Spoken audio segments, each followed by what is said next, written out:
Hello everyone and good evening सभी को। उम्मीद करता हूँ मेरी वॉइस प्रॉपर आ रही होगी सभी तक। एक बार कंफर्म कर देंगे। और आज का हम लोग का टॉपिक काफ़ी इंपॉर्टेंट है। छोटा सा ही टॉपिक है लेकिन इंपॉर्टेंट काफ़ी है। That is Indian national Congress, भारतीय राष्ट्रीय कांग्रेस। और yes, this video sponsored by Congress, है ना। राहुल गांधी ने का मेल आया था कल कि ये क्लास ले लेना, है ना। और इसका हम तुम्हें पूरा 150 रुपया देंगे। फिर हमारा कर दो।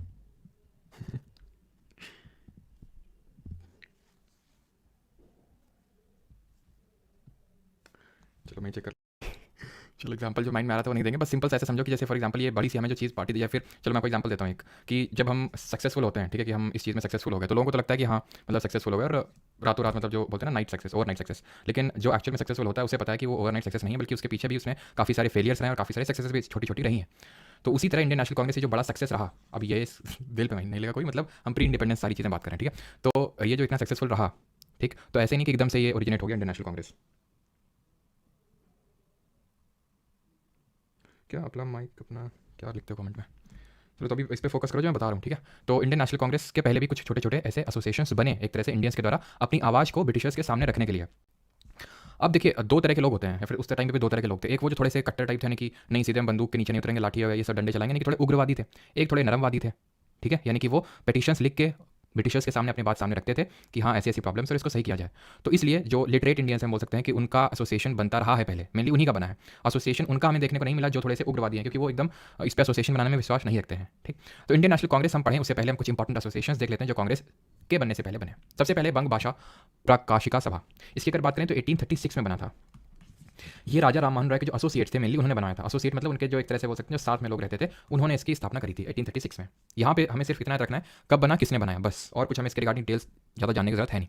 ईस्ट इंडिया एसोसिएशन की अगर बात करें तो 1866, कहीं कहीं पे 1867 लिखा हुआ है, तो इतना मतलब टेंशन लेने की जरूरत नहीं कि सर अगर दोनों ऑप्शन होगा तो, क्योंकि मुझे पता है ऐसा ही डाउट आता है ये बताने के बाद। तो 1866 यहाँ पे आप लिख लो, ठीक है। और इसके फाउंडर है दादा भाई नौरोजी। अब इनके बारे में हम थोड़ा सा डिटेल में पढ़ेंगे अगली स्लाइड में, ठीक है।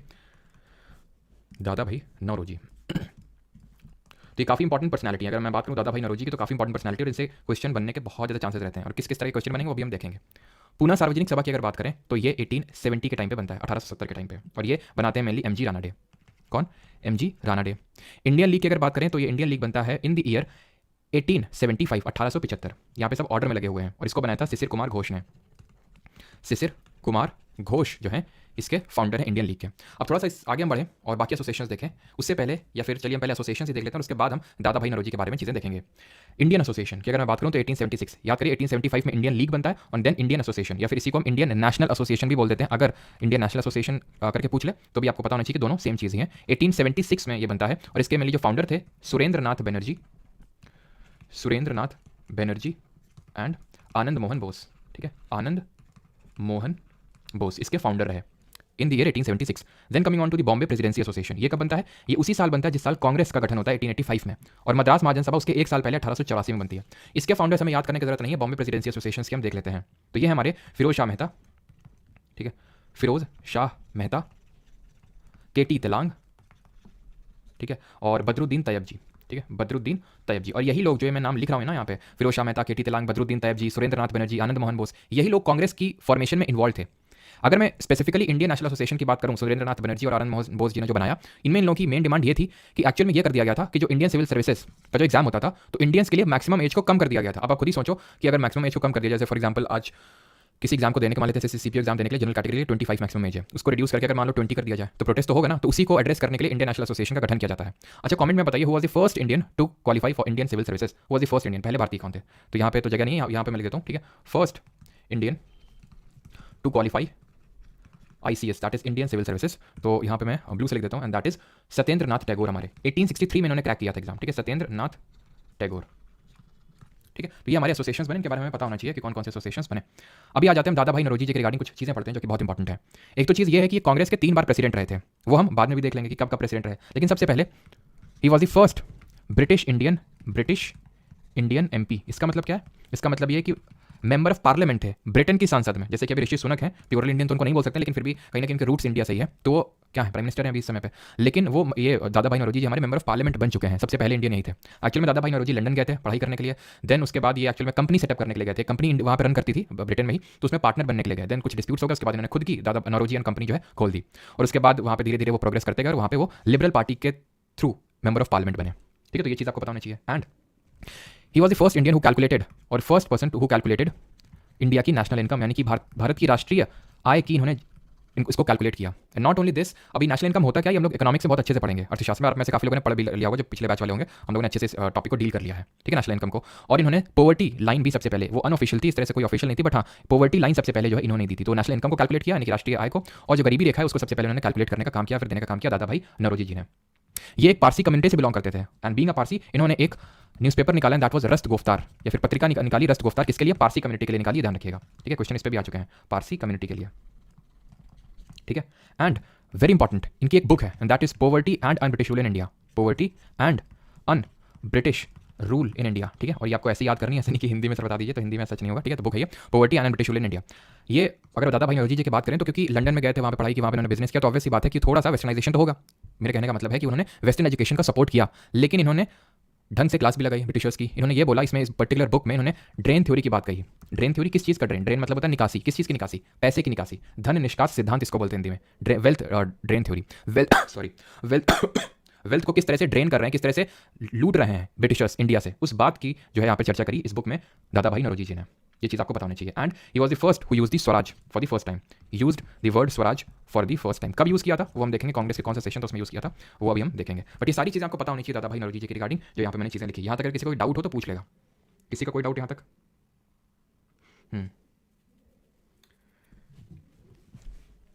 चलिए आगे बढ़े। अभी एसोसिएशन देख लिया, अब एक्चुअल में देखेंगे फॉर्मेशन ऑफ कांग्रेस।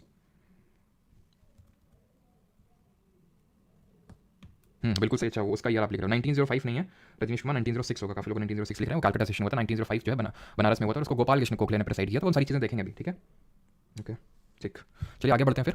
तो फॉर्मेशन ऑफ कांग्रेस देखते हैं, कांग्रेस का गठन किस तरह से हुआ। तो एक हमारे इंडिया में ऑर्निथोलॉजिस्ट हुए। ऑर्निथोलॉजिस्ट कौन होता है जरा बताइए? ऑर्निथोलॉजी क्या होता है? स्टडी ऑफ बर्ड्स, ठीक है। तो जो पक्षी एक तरह से बोल सकते हैं वैज्ञानिक है, उसको हम ऑर्निथोलॉजिस्ट बोल देंगे। तो इसका नाम था Allan Octavian Hume, Allan Octavian Hume, या फिर इन शॉर्ट इसको हम बोल सकते हैं एओ ह्यूम। ना सिर्फ ये ऑर्निथोलॉजिस्ट था, बल्कि ये इंडियन सिविल सर्विसेज भी इसने क्वालिफाई कर रखा था, और उसी तौर पे यहाँ पे आया था, इंडियन सिविल सर्वेंट था ये। और इसीलिए इसको ध्यान रखना, फादर ऑफ इंडियन ऑर्निथोलॉजी भी बोलते हैं, ठीक है, फादर ऑफ इंडियन ऑर्निथोलॉजी। अब इसने कुछ इंडियंस को, जो पढ़े लिखे, जो एलीट थोड़े से इंडियंस थे, उनको कलेक्ट किया, जैसे कि जो भी मैंने नाम लिखे थे, जैसे कि सुरेंद्रनाथ बनर्जी, आनंद मोहन बोस, जिन्होंने इंडियन एसोसिएशन बनाया इन द ईयर 1876, हमारे फिरोज शाह मेहता, केटी तिलक, बदरुद्दीन तैयब जी, बॉम्बे प्रेसिडेंसी वाले, दादा भाई नौरोजी, ये सब लोगों को मिला के इसने एक पार्टी बनाई, और उस पार्टी का नाम पड़ा कांग्रेस। और एक्चुअल में ऐसे नहीं कि चलो मिल गया पार्टी, कहाँ पे सबसे पहले इसने मिलने के लिए बोला, तो 1885 में, 1885 में सबसे पहले इसने मिलने के लिए बोला, कहाँ पे, पूना में बोला गया था। बट पूना में ये लोग नहीं मिल पाए, क्योंकि पूना में फैल गया प्लेग, और प्लेग फैलने की वजह से इसको शिफ्ट किया गया गोकुलदास तेजपाल संस्कृत कॉलेज में। तो गोकुलदास तेजपाल संस्कृत कॉलेज में इस पर्टिकुलर इवेंट को शिफ्ट किया गया, जो कि कहाँ पे है, प्रेजेंट है बॉम्बे में, ठीक है, बॉम्बे में था ये। और इस पर्टिकुलर सेशन को 72 डेलीगेट्स ने अटेंड किया, और यही हम बोलते हैं कि जो पहला सेशन, और यही बना first session of Indian national Congress, भारतीय राष्ट्रीय कांग्रेस का पहला सेशन, जिसमें कि 72 डेलीगेट्स 72 लोगों ने हिस्सा लिया, और गोकुलदास तेजपाल संस्कृत कॉलेज में ये हुआ। और ये ध्यान रखना कि इसमें नो वुमेन, यानी कि कोई भी महिला नहीं थी इसमें, ये चीज़ आपको ध्यान रखनी है। अब जब कांग्रेस बनी, ठीक है, तो उसके पीछे का एक रीजन था इल्बर्ट बिल कंट्रोवर्सी।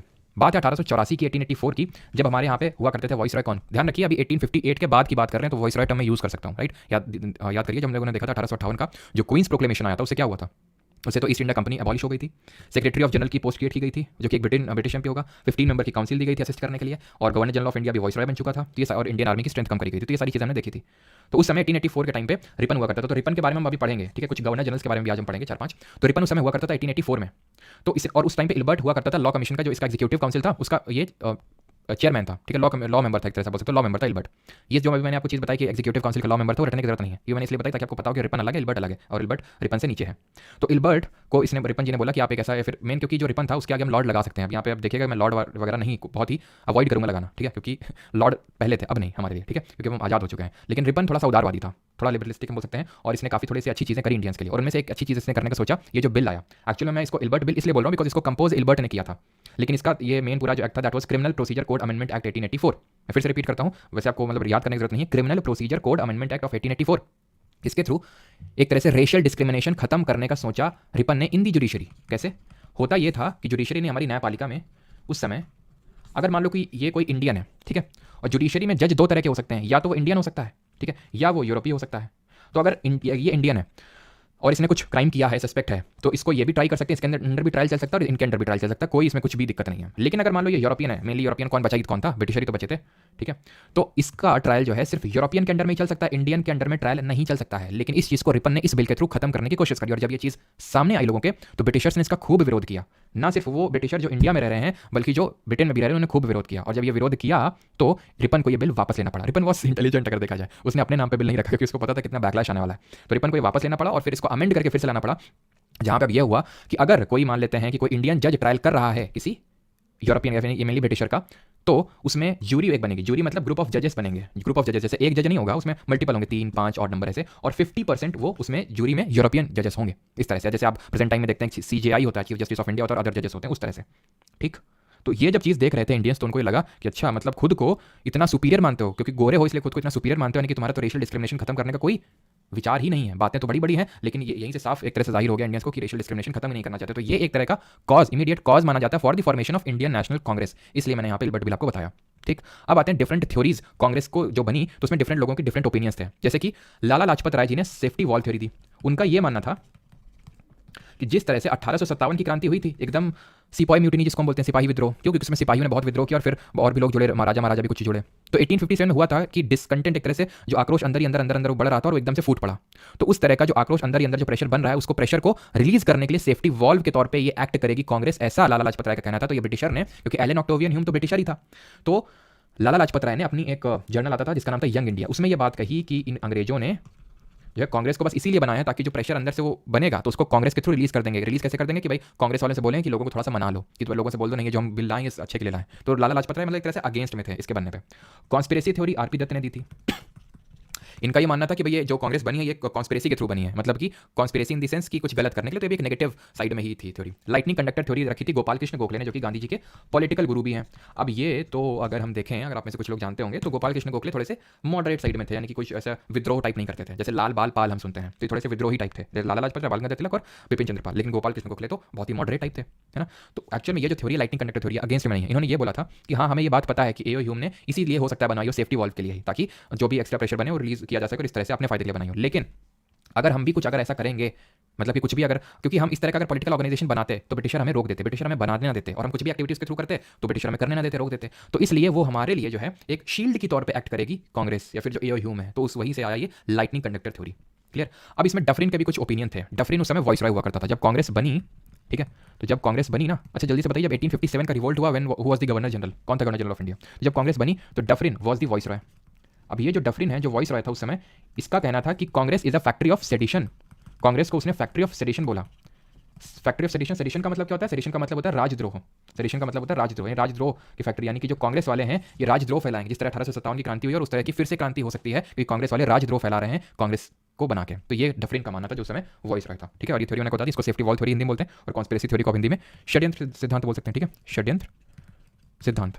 ऑलराइट, चलिए इतनी चीज़ क्लियर सभी को। यहाँ तक किसी कोई डाउट तो नहीं है? देन हम अभी आएंगे, अगला जो हमारा स्लाइड रहेगा that will be the important sessions of Congress. किसी को यहाँ तक कोई डाउट तो नहीं है? कैनिंग था बिल्कुल सही, 1857 में Canning was the governor general, बिल्कुल सही। शिवांगी, फरीन, शिखा, नितिन, अमिता, नैतिक। तो नोट्स ब्लर आ रहे हैं, कुछ सोल्यूशन बताइए। नोट्स आदित्य आप एक बार कंफर्म करिए कि वो वेबसाइट में ब्लर आ रहे होंगे, एप्लीकेशन में ब्लर नहीं है। और वो वेबसाइट वाला भी सही आई थिंक हो चुका है, जितना मुझे पता चला था, क्योंकि आप में से किसी ने ये नहीं बताया था कि वो वेबसाइट में ब्लर आ रहे हैं। ठीक है, तो इस चीज़ को थोड़ा सा देख लीजिएगा, है ना। चलो, नो डाउट्स, ओके। तो अभी आते हैं इंपॉर्टेंट सेशंस ऑफ कांग्रेस देखते हैं। तो सबसे पहला सेशन तो मैंने अभी आपको बता दिया कि 1885 में हुआ था, 1885 में। इसको किसने प्रेसाइड किया था? और वोमेश चंद्र बनर्जी, ये मैंने नहीं बताया था ना। वोमेश चंद्र बनर्जी ने इसको प्रेसाइड किया था, यानी कि इसकी अध्यक्षता करी थी। हुआ कहाँ पे था? बॉम्बे में हुआ था। ठीक है। और कितने डेलीगेट्स ने अटेंड किया था? तो 72 डेलीगेट्स ने इसको अटेंड किया था। सेकंड सेशन की अगर हम बात करें तो ये होता है कहाँ पे और कब? 1886 में। एक्चुअली साल के अंत में, दिसंबर के टाइम पे इन लोगों का मीट हुआ करता था। 1886 में जो है दूसरा सेशन होता है कलकत्ता में। ठीक है। चलो यहाँ पे क्योंकि दूसरे नंबर पे हम लोग दिख रहे हैं कि किसने प्रेसाइड किया, तो वही लिख लेते हैं, दादा भाई नौरोजी जी ने। ठीक है। और एक चीज़ मैंने आपको बताई नहीं दादा भाई नौरोजी जी की रिगार्डिंग, कि इनको हम grand old man of India के नाम से जानते हैं। ठीक है। किस नाम से जानते हैं? Grand old man of India. ये चीज़ आपको ध्यान रखनी है। ठीक, आगे बढ़ते हैं। तो 1886 दादा भाई नौरोजी जी ने प्रेसाइड किया, और कहाँ पे हुआ? ये कलकत्ता में हुआ। ठीक है। पता है कलकत्ता वाले सेशंस को मैं भी एक साथ समराइज करूंगा, क्योंकि कलकत्ता वाले सेशन काफी इंपॉर्टेंट है, और इसको अटेंड किया था 434 डेलीगेट ने। देख रहे हैं कितना बड़ा जंप है। हो सकता है इसको भी थोड़ा ज़्यादा लोग अटेंड करते हैं अगर वो पूना में होता तो। थर्ड सेशन पे आते हैं। थर्ड सेशन हुआ 1887 में। अब ऐसा नहीं कि एक सारे सेशन देखेंगे, थोड़े से शुरू के 4 वाले देख लेंगे जो इंपॉर्टेंट है, उसके बाद जो इंपॉर्टेंट होंगे वही देखेंगे। तो थर्ड सेशन 1887 में हुआ था, और इसको प्रेसाइड किया था बदरुद्दीन तैयब जी ने। बदरुद्दीन तैयब जी, और ये बस इसीलिए इंपॉर्टेंट है। ठीक है, बदरुद्दीन तैयब जी ने। तो और ये हुआ कहाँ पे था? ये मद्रास में हुआ था। और ये सिर्फ इसीलिए इंपॉर्टेंट है, और सब में नहीं देखना कि कितने डेलीगेट्स रहे, बस पहला देख लिया, दूसरा देख लिया, इसलिए इंपॉर्टेंट बिकॉज ये first Muslim president of the Congress, first Muslim president of Congress, ये चीज़ ध्यान रखनी है आपको, ठीक। फोर्थ वाले पे आ जाते हैं। फोर्थ वाला इसलिए इंपॉर्टेंट है क्योंकि ये 1888 में हुआ था ना, क्योंकि इसको प्रिसाइड किया था जॉर्ज यूल ने। और जॉर्ज यूल जो है ये क्या है? ये एक ब्रिटिशर। और ये सेशन कहाँ पे हुआ था? ये भी आपको याद रखना है, इलाहाबाद में सेशन हुआ था, ठीक है, जो अभी प्रयागराज हो चुका है। तो जॉर्ज यूल की अगर बात करें, फर्स्ट इंग्लिश प्रेसिडेंट या फिर first British president of Congress, ठीक है, first British president of Congress, ठीक। फोर्थ देख लिया, अब ऐसे फिफ्थ नहीं देखेंगे, अब सीधे आएंगे 1896 का जो सेशन हुआ था। बस ये चार देखने तो 1 2 3 4 लगातार। अब यहाँ पे सिर्फ मैं ईयर लिखूंगा, 1896 में सेशन हुआ था कैलकाटा में। ये क्यों इंपॉर्टेंट है सर? ये इसलिए इंपॉर्टेंट है क्योंकि यहाँ पे सबसे पहले वंदे मातरम गाया गया था भाई रविंद्रनाथ टैगोर, जो कि नेशनल सॉन्ग है, ठीक है, नेशनल सॉन्ग वंदे मातरम, ठीक है, Vande Mataram was sung for the first time, was sung for the first time, यानी कि सबसे पहली बार गाया गया था। किसके द्वारा? रविंद्रनाथ टैगोर। लेकिन उन्होंने ये नेशनल सॉन्ग लिखा नहीं था। किसने लिखा था जरा बताइए? वंदे मातरम किसने लिखा था? तो ये लिखा था, यहाँ पे लिख देता हूँ, ये गाया था रविंद्रनाथ टैगोर जी ने, इन शॉर्ट में टैगोर लिख देता हूँ, ठीक है। और वंदे मातरम ये लिखा था बंकिम चंद्र चटर्जी, जो उनकी नॉवेल थी आनंद मठ, उसी में ही एक पोएम थी, जिसको कि हमने बाद में नेशनल सॉन्ग अडॉप्ट कर लिया। कब अडॉप्ट किया? पॉलिटी में पढ़ेंगे, 24 जनवरी 1950 को, ठीक। 1896 देख लिया। अभी आते हैं, और ये वैसे तो पूछेगा नहीं, लेकिन अगर पूछ ले, रहमतुल्लाह करके एक थे हमारे, उन्होंने इसको प्रिसाइड किया था। यहाँ पे मैं लिख नहीं रहा हूँ, ठीक है, क्योंकि शायद पूछे, तो रहमतुल्लाह बस याद रखो, अगर पूछ भी लेगा तो भी आप कर लोगे, ठीक है, रहमतुल्लाह। 1901 पे आते हैं। 1901 का सेशन भी कैलकाटा में ही हुआ, ठीक है। और ये क्यों इंपॉर्टेंट है? बिकॉज यहाँ पे सबसे पहले first time Gandhi appeared, first time पे हमें किसी कांग्रेस के सेशन में गांधी जी की अपीयरेंस दिखती है। गांधी जी ने कांग्रेस के सिर्फ एक ही सेशन को प्रिसाइड किया था, वो 1924 में हुआ था, वो हम देखेंगे, लेकिन ये उन्होंने प्रिसाइड नहीं किया यहाँ पे 1901 में, इनकी अपीयरेंस देखने को मिली, यानी कि देखने पाए गए, ठीक है। तो first time Gandhi appeared in the session of Congress, बस मैं इन शॉर्ट गांधी अपीयर्ड लिख रहा हूँ, ठीक है। तो कैलकाटा में सेशन हुआ था, प्रिसाइड किसने किया था? डी वाचा करके थे, तो वो भी यहाँ पे मैं लिख नहीं रहा हूँ बिकॉज वो इंपॉर्टेंट नहीं है। नाउ 1905 एंड 1906, 1905 वाला जो है ये 1905, ये बहुत इंपॉर्टेंट साल है, बिकॉज जब हम कल का लेक्चर देखेंगे तो यहीं से मेनली स्टार्ट करेंगे। यहाँ पे हुआ था बंगाल का विभाजन। अब देखिए काफ़ी सारी चीज़ें जो हैं, अब यहाँ से जो मैं लिखना स्टार्ट करूँगा, यहाँ तक तो जो मैंने आपको चीज़ें बताई वो मैं आपको आगे नहीं बताने वाला हूँ, कभी नहीं आएंगी वो, शायद ही है, ठीक है। रिवीजन के लिए हो सकता है, रिवीजन पर्पस से मैं फिर से रिकॉल करवा दूँ। लेकिन अब यहाँ पे जो चीज़ें आने वाली है 1905 में मैं जो आपको चीज़ बताऊंगा कि कैलकाटा में हुआ, ठीक है, सॉरी कैलकाटा बोल रहा हूँ, ये बनारस में सेशन हुआ आपका, ठीक है। 1906 वाला कैलकाटा में हुआ था, ठीक है। तो 1905 वाला ये है जो आपका बनारस में सेशन हुआ, और इसको प्रिसाइड किया था गोपाल कृष्ण गोखले जी ने। यहाँ पे स्वदेशी को लेकर थोड़े से इंपॉर्टेंट चीज़ें हुई थी। अब वो स्वदेशी वगैरह यानी कि प्रोक्लेमेशन हुआ था स्वदेशी मूवमेंट का। अभी स्वदेशी क्या था, क्यों था, ये तभी मैं आपको बताऊंगा जब कल हम लोग पढ़ेंगे। 1906 में ये सेशन हुआ था कैलकाटा में, ठीक है, कैलकाटा में सेशन हुआ था। इसको दादा भाई नौरोजी जी ने प्रिसाइड किया था। और ये और भी इंपॉर्टेंट है बिकॉज इसमें 4 रेजोल्यूशन लिए गए थे। किस चीज़ को लेकर? स्वराज, बॉयकॉट, स्वदेशी और नेशनल एजुकेशन। अब क्यों लिए गए थे ये भी आपको मैं कल बताऊंगा। तो यहाँ पे बस मैं अभी लिखे दे रहा हूँ कि 4 रेजोल्यूशंस अडॉप्टेड, ठीक है। और ये चीज़ मैं आपको कल के लेक्चर में बताऊंगा, ठीक है, अडॉप्टेड 4 रेजोल्यूशंस। देन आते हैं 1907, ये इंपॉर्टेंट है, सूरत में हुआ था। और सूरत में यहाँ पे हुई थी स्प्लिट मतलब कांग्रेस टूट गई थी यहाँ पे। क्यों टूटी थी वो भी कल देखेंगे, लेकिन यहाँ पे मैं लिख इस वजह से बिकॉज हम इंपॉर्टेंट सेशंस ऑफ कांग्रेस की पूरी लिस्ट देख रहे हैं। इसको प्रिसाइड किया था रास बिहारी घोष ने, ध्यान रखिए बोस नहीं है, घोष है, ये घोष ना कि बोस, ठीक। देन 1911 का सेशन होता है कैलकाटा में। एक चीज़ आपने देखी, नौरोजी जी ने कैलकाटा का सेशन प्रिसाइड किया 1906 में, ठीक है। नौरोजी जी ने कैलकाटा का सेशन प्रिसाइड किया था 1886 में, और नौरोजी जी ने एक 1893 में कांग्रेस का सेशन प्रिसाइड किया था। तो नौरोजी जी ने टोटल 3 बार कांग्रेस के प्रेसिडेंट रहे। तो अब यहाँ पे मैं लिख देता हूँ, ठीक है, क्योंकि हमने देख लिया। तो 1886, 1893 और 1906, यानी कि 3 टाइम जो है 3 टाइम्स कांग्रेस प्रेसिडेंट रहे, ठीक है, प्रेसिडेंट लिख दिया, प्रेसिडेंट, ठीक है। चलो तो आगे बढ़ते हैं अभी, और 1911 पे आते हैं। तो 1911 वाला जो सेशन है ये आपका होता है कैलकाटा में। यहाँ पे ये क्यों इंपॉर्टेंट है? फर्स्ट टाइम रिसाइटल हुआ, यानी एक तरह से गाया गया क्या, फर्स्ट टाइम नेशनल एंथम। अभी मैं कैलकाटा वाले एक साथ समराइज करूंगा ये आपको, ताकि आसानी से याद हो जाए कि कब नेशनल सॉन्ग गाया गया, कब नेशनल एंथम गाया गया, सारी चीज़ें। तो नेशनल एंथम हमारा क्या है? जन गण मन, ये लिखा था हमारे रविंद्रनाथ टैगोर जी ने, जन गण मन अधिनायक जय है ना। और 19 अगर हम 16 में बात करें तो हुआ था लखनऊ में सेशन। ये भी सब याद हो जाएंगे अपने आप, अब कल से स्टार्ट होने दीजिए, कल से एक्चुअल में चीज़ें स्टार्ट होंगी। तो 1916 वाला इसलिए इंपॉर्टेंट है बिकॉज ये जो स्प्लिट हुआ था ये फिर से मर्जर में कन्वर्ट हो गया, यानी कि फिर से 1916 में इसको प्रिसाइड किया था अंबिका चरण मजूमदार ने, ठीक है, यहाँ पे लिख देता हूँ, चलो, अंबिका चरण मजूमदार, ठीक है। और यहाँ पे एक्सट्रीमिस्ट को वापस अंदर लिया गया था बिकॉज यहाँ पे एक्सट्रीमिस्ट को भगा दिया गया था। एक्सट्रीमिस्ट क्या नहीं समझ में आ रहा, कोई दिक्कत नहीं, कल से सब आ जाएगा। तो यहाँ से एक तरह से फिर से मर्जर हो गया था, ठीक है। और यहाँ पे एक पैक्ट भी साइन हुआ था कांग्रेस के बीच में और मुस्लिम लीग के बीच में, ठीक है। देन 1917 का ये सेशन इंपॉर्टेंट है, ये कैलकाटा में ही सेशन हुआ, और ये इसलिए इंपॉर्टेंट है बिकॉज इसको प्रिसाइड किया एनी बेसेंट ने। और एनी बेसेंट यहाँ इसको प्रिसाइड करके बन गई first women to preside the session of Congress, first women president of Congress, ठीक है, वेमेन प्रेसिडेंट ऑफ कांग्रेस। ये भी सेशन कहाँ पे होता है? कैलकाटा में। अब आते हैं 1924 का सेशन। 1924 का इसलिए इंपॉर्टेंट है बिकॉज इसको प्रिसाइड किया गांधी जी ने, और ये हुआ बेलगाम। बेलगाम कहाँ पड़ता है? ये पड़ता है आपका कर्नाटक में, ठीक है, कर्नाटक में पड़ता है। और इसको प्रिसाइड किया था महात्मा गांधी जी ने, ठीक है। तो it was the only session presided by Gandhi ji. जब ये जेल से छूट के आए थे ना, तो तब इन्होंने प्रिसाइड किया था। अब क्यों जेल में गए थे वही फिर, ठीक है, कल से हम लोग चीज़ें देखेंगे। एक्चुअली में जो हिस्ट्री वो कल से स्टार्ट होगी, ठीक है। तो 24 में देख लिया, ठीक है। और कोई सेशन 1925 वाला, हाँ 1925 वाला, ये कैसे बोल सकते हैं भाई, कानपुर में हुआ था ये सेशन हैं, कानपुर में सेशन, और तुम लोग भूल जाओगे इसको, कानपुर में सेशन हुआ था और इसको प्रिसाइड किया था सरोजिनी नायडू ने। और सरोजिनी नायडू जी ने इसको प्रिसाइड करके, who was the first women governor of India, UP की गवर्नर बनी थी राज्यपाल after independence, but she became the first Indian women president of Congress, Indian women president of Congress.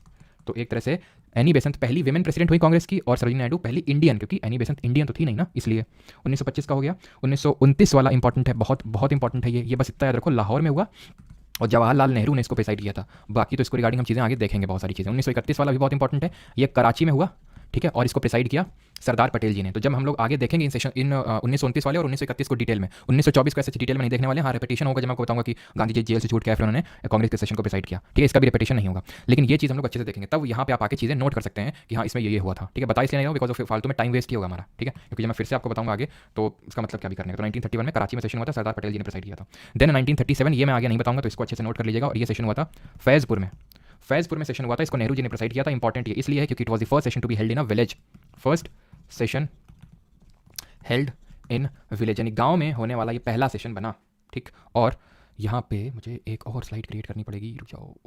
यहाँ तक किसी कोई डाउट तो नहीं, एक बार क्लियर कर दो बस। हमारा 3 चार और सेशन देखने, बस 3 सेशन और है ना।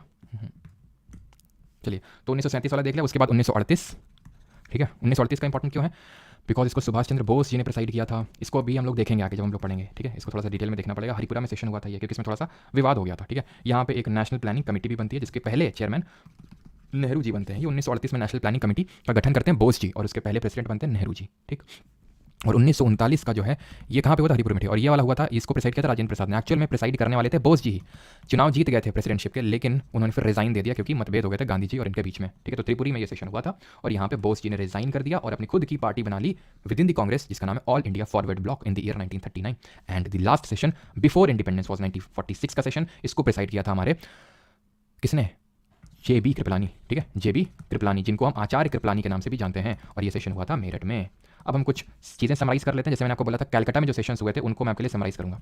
तो कलकत्ता में हमारे कौन कौन से सेशन हुए जो इंपॉर्टेंट हैं। तो एक तो सबसे पहले जो आपका सेशन हुआ था 1886 में दूसरा सेशन हुआ था, ठीक है, इसलिए इंपॉर्टेंट है। 1886 में सेकंड सेशन हुआ था, और इसलिए थोड़ा सा इंपॉर्टेंट हो जाता है, जहाँ पे 434 डेलीगेट्स आए थे। दूसरा कलकत्ता वाला क्या कौन सा इंपॉर्टेंट है, 1896 का, 1886 के 10 साल बाद 1896 का क्यों इंपॉर्टेंट है, क्योंकि यहाँ पे वंदे मातरम गाया गया था सबसे पहले, वंदे मातरम, जो नेशनल एंथम, जो हमारा नेशनल सॉन्ग है, जो हमारा नेशनल एंथम है, वो भी कलकत्ता के सेशन में ही गाया गया था। तो ये 1911 में हुआ था, ठीक है। तो नेशनल एंथम ये जनगण मन जो है गाया गया था। एंड देन और कौन सा इंपॉर्टेंट है, और हमारा जब एनी बेसेंट जी बनी थी 1917 में, 1917 में एनी बेसेंट ने इस सेशन को प्रिसाइड किया, and she became the first women to preside the session of Congress. तो कलकत्ता के 1886, 96, 1911 और 1917 सारे याद हो गए। दो चीज़ें बस और, रुक जाओ यार, दो चीज़ें बस और वो दो चीज़ें क्या हैं कि कौन है जिन्होंने कांग्रेस की सबसे ज़्यादा टाइम प्रेसिडेंटशिप उन्होंने हासिल करी, और कौन है जो सबसे यंगेस्ट बने, ठीक है। तो ये चल क्यों नहीं रहा, तो ये आपके यंगेस्ट यहाँ पे मैं लिख देता हूँ। तो यंगेस्ट बने हमारे देश के पहले एजुकेशन मिनिस्टर मौलाना अबुल कलाम आज़ाद, मौलाना अबुल कलाम आज़ाद। ये 35 साल की उम्र में बने और यंगेस्ट बने, ठीक है। ये 35 साल के, 1923 में सेशन हुआ था कांग्रेस का उसमें, बट वो हमें इंपॉर्टेंट नहीं है। बस यंगेस्ट कौन थे, मौलाना अबुल कलाम आज़ाद 35 साल की उम्र में बने थे। मोस्ट नंबर ऑफ टाइम अगर पूछ ले तो देखो ये सिर्फ प्री इंडिपेंडेंस की बात हो रही है, वैसे तो सोनिया गांधी ने सबसे लंबे टाइम तक मतलब कांग्रेस की प्रेसिडेंटशिप होल्ड करी, लेकिन मोस्ट नंबर ऑफ टाइम्स अगर बात करें and that too pre independence, तो वो रहे हमारे MMM। ये कौन है MM, बताइए जल्दी से, मदन मोहन मालवीय, ठीक है। और कौन सा अगर पूछ ले कौन सा अंग्रेज 2 बार रहा है, ठीक है, तो वो विलियम वेडरबर्न रहा है, ठीक है। विलियम वेडरबर्न 2 बार जो है कांग्रेस का प्रेसिडेंट रहा है, वेडरबर्न, ठीक है, WEDDERBURN, ठीक है, विलियम वेडरबर्न, ये 2 बार रहा है, ट्वाइस। कांग्रेस वाला हमारा टॉपिक खत्म हो जाता है। अब कांग्रेस तक के जितने भी हमारे गवर्नर जनरल या फिर वाइसरॉय रहे हैं उनके बारे में इन शॉर्ट हम कुछ चीज़ें देखने वाले हैं, ठीक है। यहाँ तक किसी कोई डाउट तो नहीं है सर। इतने सेशन कैसे याद होंगे, इतने सेशन याद करने से याद होंगे, है कि नहीं। अब ये काम रिफाइन करके जो चीज़ें था वो मैंने आपको बता दी है। कलकत्ता के सेशंस को अलग से मैंने लिख दिया, जो इंपॉर्टेंट वाले हैं वो लिख दिया, ठीक है। बाकी थोड़ा तो एफर्ट मारना पड़ेगा। अगर ये एक्सपेक्ट करें कि सब कुछ ही मतलब यहीं पे अंदर हो जाएगा तो फिर सोचो कि सबका ही सिलेक्शन नहीं हो जाएगा। तो डिफरेंशिएटर कहाँ पे प्रोड्यूस होगा, कि आपके एफर्ट जो है वो डिफरेंशिएट करेगा आप में जिसका सिलेक्शन होगा और एक उस स्टूडेंट में जिसका सिलेक्शन नहीं होगा, ठीक है। तो थोड़ा तो एफर्ट मारना पड़ेगा। बाकी अभी हम लोग क्वेश्चन भी करेंगे, बार बार रिपीटेशन करेंगे, तो काफ़ी सारे तो आपको याद हो जाएंगे। अगर मैं जैसे बात करूँ 1938 38 वाला, 29 वाला, ये अपने आप याद हो जाएंगे। मैं आपको बोल रहा हूँ कि अभी इनको मत रटना, ठीक है, लिख लो। 1901 के जो बाद वाले हैं उनको मत रटना, अपने आप काफ़ी तो याद हो जाएंगे। जब हम अभी हिस्ट्री में आगे बढ़ेंगे अपने आप याद हो जाएंगे आपको, ठीक है, काफ़ी सारे सेशन। और जो याद ना हो उनको फिर से देख लेना एक बार, ठीक है, उन पर स्टार मार्क लगा के। अब ये आपका ऑर्डर ही होना चाहिए कि भाई आपने एक बार पढ़ा, दोबारा फिर पढ़ा, फिर आप किसी से बोल दीजिए, आपका कोई छोटा भाई बहन है, फिर कोई फ्रेंड होगा, रूममेट होगा, तो पूछने के लिए उसने आपसे पूछा, देन उससे इसे बोल दीजिए कि जो मेरे को नहीं आ रहा उस पर स्टार मार्क लगा दो, क्योंकि मैं जो अगली बार पढ़ूँ तो सिर्फ उसी पे फोकस करूँ। तो इस तरह से आपको बार बार रेपिटेशन करेंगे तो चीज़ें याद हो जाएंगी, ठीक है। सच कोई बहुत बड़ी बात नहीं है। अब आते हैं हम गवर्नर जनरल पे। तो सबसे पहले हम देखते हैं विलियम बेंटिक। यहाँ पे किसी को डाउट आई होप नहीं होगा, और वो मानते हुए मैं आगे बढ़ता हूँ। तो विलियम बेंटिक ये हमारा first governor general of India था, ठीक है, first governor general of India. अब जो लोग पहले पढ़ चुके हैं पॉलिटी वगैरह मेरे से, वो लोग जानते हैं, ठीक है, कि क्या मतलब इसका। मैं इन शॉर्ट आपको बता देता हूँ, बाकी हम लोग पॉलिटी में इस चीज़ को देखेंगे भी। देखो, उस टाइम पे जो ब्रिटिशर्स का मेन गढ़ रहता था वो बंगाल, बॉम्बे एंड मद्रास, ये 3 प्रेसिडेंसी हुआ करती थी। तो सबसे पहले तो इन्होंने क्या किया, एक्ट लाके, जो ब्रिटेन की गवर्नमेंट थी, जो गवर्नर यहाँ पे गवर्नर बैठा था, यहाँ एक गवर्नर बैठा था, यहाँ एक गवर्नर बैठा था, governor of Bengal, governor of Bombay, governor of Madras. तो गवर्नर ऑफ बंगाल को गवर्नर जनरल ऑफ बंगाल बना दिया, यानी कि थोड़ा सा इनसे इनके कंपैरिजन में इसको पावरफुल बना दिया। कब? 1773 में। सुन लो बस, वो पॉलिटी में मैं लिखाऊंगा आपको, ठीक है, 73 में, ठीक है। पहला गवर्नर जनरल ऑफ बंगाल बना वॉरेन हेस्टिंग। 1833 में, 1833 में एक और एक्ट लाया इन्होंने, बोला governor general of Bengal governor general of India बन गया, यानी ये दोनों लोग अब इसके अंडर में हैं, बॉम्बे और मद्रास वाले। तो एक तरह से कुछ ज़्यादा कुछ चेंज नहीं हो रहा, बस टर्मिनोलॉजी में चेंज हो रहा है, और एक तरह से पॉलिटिकल एडमिनिस्ट्रेशन में चीज़ें चेंज हो रही हैं। उससे हमें भारी भारी वर्ड से लेना देना कुछ नहीं है, बस ये जो मैं आपको चीज़ें पढ़ाऊंगा पॉलिटी में उसको सीधे रट लेना। 1773 1833। अभी मेन मुद्दे की बात पे आते हैं, विलियम बेंटिक के टाइम पे ऐसा क्या क्या हुआ वो यहाँ पढ़ने आए हैं। सबसे पहले तो ये मैं आपको बता ही चुका हूँ, कल हम लोगों ने देखा था कि 1829 में एबॉलिशन ऑफ सती हुआ था, ठीक है, एबॉलिशन ऑफ सती, यानी सती प्रथा को एबॉलिश किया गया था। मेनली किसके एफर्ट्स थे जरा बताइए कमेंट में। दूसरी चीज़ ये है कि सप्रेशन ऑफ ठगी हुई थी। सप्रेशन ऑफ ठगी मतलब ठगी व्यवस्था चलती थी उस समय, ठग्स हुआ करते थे हाईवे में, जो लूट पाट वगैरह मचाया करते थे, लूट लेते थे, तो उनको सप्रेस करने का इसने काम किया, ठीक है। और एक चीज़ ध्यान रखने तो ये हो गया एबॉलिशन ऑफ सती। और हाँ, यहाँ पे जो मैंने क्वेश्चन पूछा तो उसका आंसर क्या होगा, राजा राम मोहन रॉय, उनके एफर्ट से हुआ था, ठीक है। And he abolished circuit courts, ठीक है, जो कॉर्नवालिस जो आए थे हमारे, वो कुछ कोर्ट सेटअप करके गए थे, सर्किट कोर्ट्स, उनको एबॉलिश करने का काम किया। मेटकाफ पे आते हैं 1835 से 36, एक ही साल रहे, ये देख लो कितने साल, 7 साल, एक साल। इसके पीछे का कारण पता है क्या है? प्रेस पे, जो हमारी इंडियन प्रेस होती थी, उस पर काफ़ी सारे रिस्ट्रिक्शंस लगे हुए थे। रिस्ट्रिक्शंस लगे हुए थे, इससे मेरा मतलब है कि बहुत ज़्यादा निषेध लगे हुए थे कि कोई भी ऐसे मतलब पब्लिश नहीं कर सकता न्यूज़पेपर को, और पहले ब्रिटिशर से परमिशन लेनी पड़ेगी, और सारी चीज़ें कोई लोकल लैंग्वेज में नहीं कर सकता। तो ये सारी रिस्ट्रिक्शंस लगी हुई थी, जिसको कि चार्ल्स मेटकैफ आए और उन्होंने खत्म कर दिया। तभी इनको बोलते हैं लिबरेटर ऑफ इंडियन प्रेस, जिन्होंने भारतीय प्रेस को लिबरेट कर दिया, आज़ाद कर दिया। लेकिन आप समझ गए होंगे कि क्यों एक साल रहे। ब्रिटिशर्स तो चिढ़ गए ना कि क्या कर रहे हो, पागल हो क्या, लिबरेट कर क्यों कर रहे हो, क्या मिल जाएगा उससे, तो बोले तुम आ जाओ इधर, तुमसे ना हो पाएगा, ठीक है। तो इसलिए एक साल रही है। देन आते हैं डलहौजी। अब डलहौजी की रिगार्डिंग तो 2-3 चीज़ें तो आप ही बता सकते हैं तुरंत अभी, जैसे कि एक तो हम लोगों ने डॉक्ट्रिन ऑफ लैप्स देखा था। डॉक्ट्रिन ऑफ लैप्स अगर आपको याद आ रहा हो, ठीक है, तो यहाँ पर लिख देते हैं, ठीक है। डॉक्ट्रिन ऑफ लैप्स याद आ रहा है आपको? डॉक्ट्रिन ऑफ लैप्स जो कि 1848 में आया था, क्यों लाया था ये डलहौजी, और ये था क्या, वो सब हमने देखा था। और सबसे पहला स्टेट कौन सा कैप्चर किया था ये जरा बता दीजिए जल्दी से। सबसे पहला कौन से वो किया था, फर्स्ट ट्रेन या फिर फर्स्ट रेलवे लाइन वो रन करी थी इसी के टाइम पे। वो कोई मतलब ऐसी पैसेंजर नहीं थी, गुड्स कैरियर थी वो, ठीक है। तो फर्स्ट रेलवे लाइन स्टार्ट हुई थी कब, 1853 1853 में, बॉम्बे टू थाने में स्टार्ट हुई थी, यानी बॉम्बे से थाने, ये स्टार्ट हुई थी डलहौजी के टाइम पे ही। और मैंने ऊपर कुछ पूछा था, हाँ, सतारा वॉज द फर्स्ट वन जिसको कि कैप्चर किया था। सतारा, देन संबलपुर एंड जयपुर को एक साथ किया था। तो सतारा को 1848 में, देन संबलपुर जयपुर को 1849 में, और झांसी को 1853 में किया था। तभी तो 1857 के विद्रोह में रानी लक्ष्मीबाई जी ने पार्टिसिपेट किया था। कमेंट बताइए रानी लक्ष्मीबाई के बचपन का नाम क्या था, ठीक है, मतलब उनका ओरिजिनल नेम क्या है। और एक चीज़ जो हम पढ़ चुके हैं कि भाई विडो रीमैरिज एक्ट पास हुआ था, किसके एफर्ट की वजह से पास हुआ था जरा बताइए, इन 1856 किसने मेनली एफर्ट मारे थे इसको लेकर। और टेलीग्राफ लाइन और पोस्टल एक तरह से ऑफिस एक्ट आया था, ठीक है। तो फादर ऑफ पोस्ट भी इसको इंडिया में बोला जाता है, ठीक है, किसको, डलहौजी को। तो पोस्टल एक्ट आया था इसी के टाइम पे, ठीक है। और टेलीग्राफ लाइंस जो है बिछाई गई थी, ठीक है, टेलीग्राफ लाइंस भी जो है बिछाई गई थी इसी के टाइम पे। तो इसमें इतना रखना। और भी बहुत सारी चीज़ें हुई थी, जैसे कि दूसरा जो आंग्ल सिख युद्ध है इसी के टाइम पे हुआ था, लेकिन वो सारी चीज़ें हमें याद करने की जरूरत नहीं है अपने एग्जाम पर्सपेक्टिव से। तो विडो रीमैरिज एक्ट में हम ईश्वर चंद्र विद्यासागर का नाम पढ़ते हैं। तो ईश्वर टाइटल इनको कहाँ से मिला था, संस्कृत कॉलेज के प्रोफेसर थे, ठीक है, तो वहाँ से इनको ये मिला था। मेयो पे आते हैं, मेयो कौन था। तो मेयो की रिगार्डिंग में बस एक चीज़ याद रखनी है, दैट इज़ कि इसको इसके टाइम पे फर्स्ट सेंसस हुआ था। बट वो जो पहला जनगणना हुई थी, पहली सेंसस हुई थी, सेंसस आप आई होप सभी लोग समझते होंगे, जहाँ पे सारी चीज़ों की जनगणना की जाती है कि भाई इस पर्टिकुलर, जैसे आपने 2011 की जनगणना आपने सुनी होगी कि भाई इंडिया की इतनी लिटरेसी है, मेल की लिटरेसी इतनी, फीमेल कितनी, यहाँ पे जनसंख्या घनत्व कितना, पॉपुलेशन डेंसिटी कितनी। तो वो सारी चीज़ें हमें सेंसस से पता चलती हैं, जिससे कि बेटर पॉलिसी मेकिंग कर सके गवर्नमेंट। तो फर्स्ट सेंसस 1872 में मेयो ने करी थी, मेयो के टाइम पे हुई थी। बट ध्यान रखना कि ये एक्चुअल में कंप्लीट सेंसस नहीं था, सिंक्रोनाइज्ड सेंसस नहीं था, जो कि हुआ था रिपन के टाइम पे, जिनके बारे में भी हम पढ़ेंगे। पहले लिटन के बारे में पढ़ लेते हैं, क्या दोनों भाई थे, नहीं ऐसा कुछ नहीं है। तो लिटन जो है आया था 1876 में इंडिया में, और ये काफ़ी मतलब खतरनाक टाइप था। सबसे पहले तो ये वर्नाकुलर प्रेस एक्ट लाया, खतरनाक इन द सेंस कि मतलब इंडियंस के लिए कुछ बहुत अच्छा नहीं किया इसने। वर्नाकुलर प्रेस एक्ट लाया ये सबसे पहले 1878 में। वर्नाकुलर का क्या मतलब होता है, मैंने आपको पहले बताया था, लोकल लैंग्वेज। तो यानी लोकल लैंग्वेज के जो न्यूज़पेपर हैं उनमें प्रतिबंध लगाने का ये लेके आया कि भाई, क्योंकि बहुत सारे न्यूज़पेपर पढ़ रहे थे, मतलब गुजराती में, पंजाबी में, हर लोकल लैंग्वेज में, और सब कोई ब्रिटिशर के खिलाफ छाप रहा था, तो इससे तो ब्रिटिशर्स को दिक्कत थी। तो इसलिए जो है वर्नाकुलर प्रेस एक्ट को लाया था लिटन इन 1878। थोड़ा सा चलिए हम प्रेस के बारे में पढ़ लेते हैं कि इंडिया में सबसे पहला एक तरह से न्यूज़पेपर कब पब्लिश हुआ। तो रिवीजन टाइम यहाँ पे हम देख लेते हैं, ठीक है, इसी में। तो सबसे पहला न्यूज़पेपर 1780 में आया, 1780 में, क्योंकि अभी हमने चार्ल्स मेटकाफ की भी बात करी ना, लिबरेटर ऑफ इंडियन प्रेस बोलते हैं, ठीक है। तो एक्चुअल में 1780 में एक ब्रिटिशर ही था, उसका नाम था जेम्स ऑगस्टस हिक्की। बिजनेसमैन था, वहाँ उसका बिजनेस चल नहीं रहा था, इंडिया में आया ऑगस्टस सिक्की, तो उसने सोचा हमारा तो चल नहीं रहा है, ईस्ट इंडिया कंपनी कभी नहीं चलने देंगे। तो ईस्ट इंडिया कंपनी के खिलाफ काफ़ी इसने चीज़ें पब्लिश करी, जिसको लेके फिर इसको भी मतलब तुरंत इस केस पे बैन लगाया गया। और इसका नाम क्या था, जेम्स ऑगस्टस सिक्की ने क्या पब्लिश किया था, नाम क्या था इसका, बंगाल गैजेट। तो बंगाल गैजेट भारत का पहला न्यूज़पेपर था, ये चीज़ ध्यान रखना है, फर्स्ट न्यूज़पेपर ऑफ इंडिया, ठीक है, फर्स्ट न्यूज़पेपर ऑफ इंडिया, ये चीज़ ध्यान रखना है। चलिए कुछ फेमस पर्सनालिटी यहाँ पे न्यूज़पेपर देख लेते हैं, जैसे कि स्वामी विवेकानंद जी हो गए, ठीक है, स्वामी विवेकानंद जी का एक था, उसका नाम था प्रबुद्ध भारत, ये चीज़ ध्यान रखना, ठीक है, प्रबुद्ध भारत, ठीक है। अभी हमने मौलाना अबुल कलाम आज़ाद के बारे में पढ़ा, जो कि हमारे देश के पहले एजुकेशन मिनिस्टर थे और यंगेस्ट कांग्रेस के प्रेसिडेंट रहे, अबुल कलाम आज़ाद। इनका था एक ध्यान रखना अल हिलाल करके, ठीक है, अल हिलाल। बाकी लोग हम आगे भी पढ़ेंगे, जैसे अम्बेडकर जी का भी हम पढ़ेंगे आगे, एक अम्बेडकर जी का था मूक नायक, ठीक है, अम्बेडकर जी का था मूक नायक। बाकी गांधी जी वगैरह इन सबके हम आगे पढ़ेंगे, ठीक है, तो चिंता न करिएगा, वो आगे हम देखेंगे, ठीक। तो ये अभी के लिए याद कर लीजिएगा, बिकॉज विवेकानंद के तो हम आगे देखेंगे नहीं, और ये भी आगे नहीं देखेंगे, तो इनके रट लीजिएगा, और ये भी शायद ना देखें, तो ये आप रट लीजिएगा, अबुल कलाम आज़ाद का हिलाल, तभी यहाँ पे मैंने लिखा यहाँ पे। तो वर्नाकुलर पे सेक्ट लाया, वो था क्या आप समझिए, एक आर्म्स एक्ट भी लाया। आर्म्स एक्ट मतलब कि भाई जो असलाह शस्त्र है वो आप उसमें लिमिट लगाना, कि भाई इतना असलाह नहीं रख सकते हो, शस्त्र नहीं रख सकते हो, या फिर कहीं भी खुले में ऐसे कोई भी बंदूक रखते ना पाए जाओ। तो ये इस तरह सारी चीज़ें जो है आर्म्स एक्ट में थी, ठीक है। आज भी इंडिया में आर्म्स एक्ट चलता है, लेकिन ये कि हाँ उसको थोड़ा सा ईज किया गया है, मतलब उतना ज़्यादा रिस्ट्रिक्टेड नहीं है पहले के जितना। अब आते हैं रिपन पे।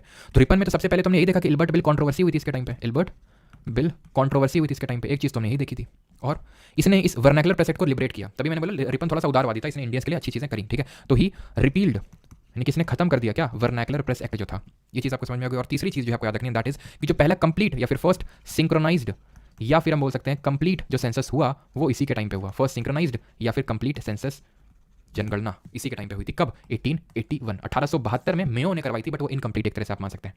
कंप्लीट 1881 में हुई थी रिपन के टाइम पे, क्लियर है यहाँ तक। और इसके बाद हमें पता है 84 की बात कर रहा है रिपन, और रिपन के बाद कौन आता है, डफरिन, जिसके टाइम पे कांग्रेस हमारी बनी थी। तो यहीं तक हम देखेंगे रिपन तक, ठीक है। बाकी हम आगे के अब नहीं देखेंगे, और आगे के जो होंगे वो हम आगे देखते जाएंगे, ठीक है, बिकॉज यहाँ तक कभी हम लोगों ने कंप्लीट कर लिया इसकी, तो यहाँ तक इसलिए मैंने आपको बताया भी, ठीक है। अब थोड़ा सा ये रिवीजन टाइम है, और किसी को डाउट होगा तो पूछ लेगा। रिवीजन हम लोग सारी चीज़ें जल्दी जल्दी रिवाइज करते हैं। और ये चीज़ ध्यान रखना, father of local self government भी बोलते हैं इसको, ठीक है, रिपन को फादर ऑफ क्या शिवांगी, तो फादर ऑफ इंडियन सेंसस, हाँ फादर ऑफ इंडियन सेंसस भी बोलते हैं, ठीक है। Father of local self government, जिसको हिंदी में बोलते हैं स्थानीय स्वशासन का जनक, father of local self government यानी स्थानीय स्वशासन का जनक। चीज़ ध्यान रखना, ये इंपॉर्टेंट है, बहुत इंपॉर्टेंट है ये पॉइंट, ठीक है, इसको रट लेना एकदम। किसको बोलते हैं, रिपन जी को।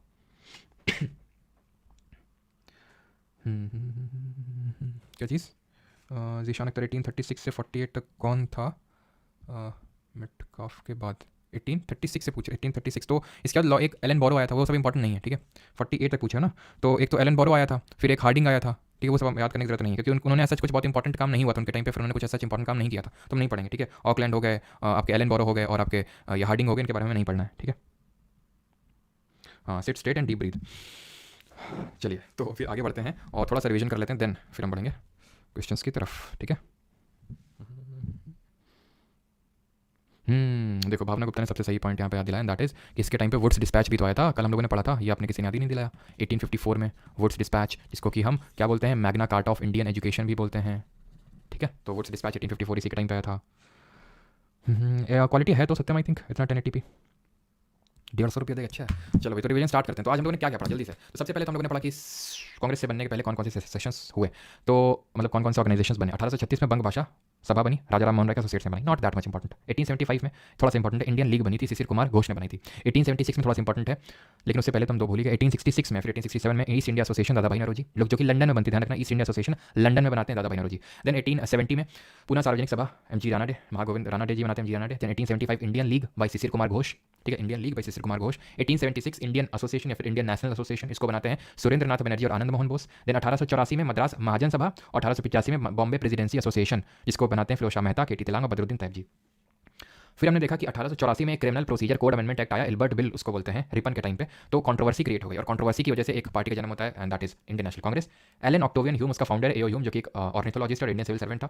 उसने कुछ लोगों को कलेक्ट करके इंडियंस को एक पार्टी बनाई। 1885 में पहला सेशन हुआ बॉम्बे में गोकुलदास तेजपाल संस्कृत कॉलेज, जिसको कि प्रेसाइड या अध्यक्षता करी वोमेश चंद्र बनर्जी, WC बनर्जी ने। देन हमने देखा थोड़ी सी चीज़ें दादा भाई नौरोजी जी के बारे में, जिन्होंने दूसरा सेशन को प्रेसाइड किया कांग्रेस का, जो 1886 में कलकत्ता में हुआ। 434 लोगों ने हिस्सा लिया, पहले वाले में 72 लोग। तो नौरोजी जी ने 1886, 1893 और 1916 सॉरी 1906 जो आपका हुआ था कलकत्ता में सेशन, इसको प्रिसाइड किया, ठीक। देन ये पहले ब्रिटिश MP थे। नेशनल इनकम और पॉवर्टी लाइन को कैलकुलेट की, रस्ट गोफ्तार ने पब्लिश की, poverty and British in India नामक किताब लिखी, जिसमें उन्होंने ड्रेन थ्योरी यानी कि निकासी सिद्धांत, धन निकासी सिद्धांत के बारे में बताया, और इनको हम grand old man of India के नाम से भी जानते हैं। कुछ और इंपॉर्टेंट सेशंस की बात करें तो हम कैलकाटा सेशंस जितने हुए इंपॉर्टेंट वाले उनको समराइज कर लेते हैं। 1886 में नौरोजी जी 3 बार रहे प्रेसिडेंट कांग्रेस के। 1886 में 1896 में कलकत्ता का हुआ, जहाँ वंदे मातरम गाया गया भाई रविन्द्रनाथ टैगोर, जो कि कंपोज किसने किया था, बंकिम चंद्र चटर्जी।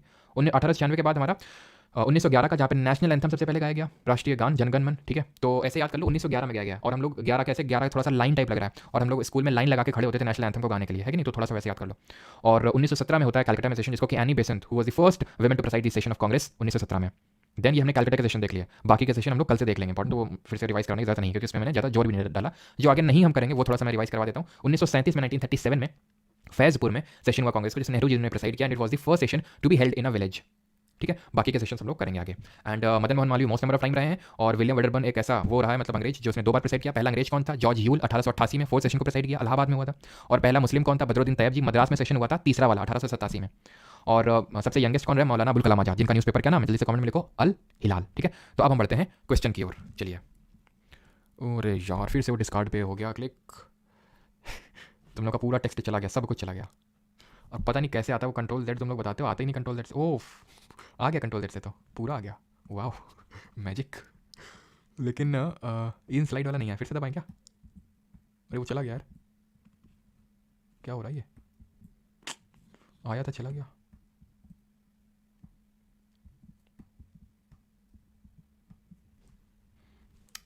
क्या ही हो रहा है ये, पहले आया था, मैंने सोचा कि ज़्यादा के लालच में, नीचे वाला आया नहीं था ना, तो वही हुआ कि ज़्यादा के लालच में सभी उड़ गया। अब क्या कर सकते हैं बताओ, किसी के पास कुछ है, तो कंट्रोल Z से हाथ हो गया था, लेकिन फिर से चला गया, लगता है आएगा नहीं, हे जगन्नाथ। चलो तो क्वेश्चन करो, पहला question, first session of Indian national Congress was held in, कब हुआ था पहला सेशन, पहला सत्र कांग्रेस का। मेरा कल कंट्रोल वाई से आ जाएगा क्या, अच्छा अच्छा, रुको, कंट्रोल वाई से आ जाएगा क्या, रुको, तुम लोग थोड़े तेजू बच्चे, इसलिए पूछ लेते तुमसे, कंट्रोल वाई नहीं आ रहा यार। क्या हो रहा है यार ये, तो आ गया पूरा आ गया, चलो आ गया ठीक, लेकिन वो नीचे वाला नहीं आएगा ओरिजिनल, कोई नहीं, थोड़ा उतना मैनेज कर लेना, ज़्यादा के लालच में फिर पूरा ना उड़ जाए। है ना, चलो करो, first session of Indian national Congress. Sir revision रहने दिया करो, सार्थक आप लोगों के कहने पर मैंने रिवीजन स्टार्ट किया, रिवीजन क्यों रहने दें, मतलब थोड़ा सा सही है, क्योंकि मैंने सेशन लिया था ना आपके टेलीग्राम पे, तो आप में से किसी ने रिकमेंड किया था कि सर जो आप करवाते हैं रिवीजन वो हर सेशन में करवाया करिए, बिकॉज आप कुछ में करवाते हैं, तो रिवीजन इसलिए करवाते हैं ताकि चीज़ें समराइज हो जाएँ। चलो, और अच्छा बताओ वॉइस कैसी आ रही है। First session of Indian national Congress was held at, तो कहाँ पे हुआ था, गोकुलदास तेजपाल संस्कृत कॉलेज बॉम्बे में, पहले तो पुणे में होना था बट प्लेग वजह से नहीं हुआ था। किसने प्रेसाइड किया था, वोमेश चंद्र बैनर्जी जी ने प्रेसाइड किया था। और दूसरा सेशन हुआ था 1887 में, जिसको कि दूसरा नहीं तीसरा हुआ था, ठीक है, दूसरा तो कलकत्ता में हुआ था ना, दादा भैया रोजी, तीसरा हुआ था मद्रास में, जिसको कि बदरुद्दीन तैयब जी फर्स्ट मुस्लिम प्रेसिडेंट ने प्रेसाइड किया था, ठीक है। एंड कलकत्ता वाले तो हमने समराइज कर लिए थे, कलकत्ता में कौन से इंपॉर्टेंट है, 86, 96 और 86, 96 और 1911 वाला, और 1911 वाला इंपॉर्टेंट था, और 1901 वाला इंपॉर्टेंट था, ठीक है। मस्त आ रही है, ऑलवेज नाइस, नो डिफरेंस, कोई डिफरेंस नहीं है, नया माइक है यार। मुझे लगा तुम लोग थोड़ी सी तारीफ़ों के पुल बांधोगे कि नया माइक है सर, बहुत अच्छी आ रही है, लेकिन किसी ने कुछ बोला ही नहीं, खैर कोई बात नहीं। तो बॉम्बे में हुआ था सेशन ये, ठीक है, उस कलकत्ता के हमने देख लिया, और कलकत्ता वाले क्यों इंपॉर्टेंट है, क्योंकि सबसे पहले 1901 वाले कलकत्ता के सेशन में गांधी जी की अपीयरेंस होती है, नॉट दैट मच इंपॉर्टेंट, लेकिन हाँ नेशनल एंथम और नेशनल सॉन्ग वाले बड़े इंपॉर्टेंट हैं। तो नेशनल सॉन्ग 1896 वाले सेशन में, और लाइन में खड़े होते हैं एक एक करके, तो 1911 नेशनल एंथम कलकत्ता का सेशन हुआ था। In which of the following years was the Indian national Congress split into 2 groups named as moderate and extremist, यानी कि नरम दल और गरम दल में कब कांग्रेस बट गई, तो ये हम आगे कल देखेंगे। आंसर इसका 1907 है, सूरत में हुआ था सेशन ये, लेकिन हम कल चीज़ देखेंगे इसको ढंग से। Sarojini Naidu was elected first Indian women president of the Indian national Congress at, तो सरोजिनी नायडू कौन से सेशन में बनी थी,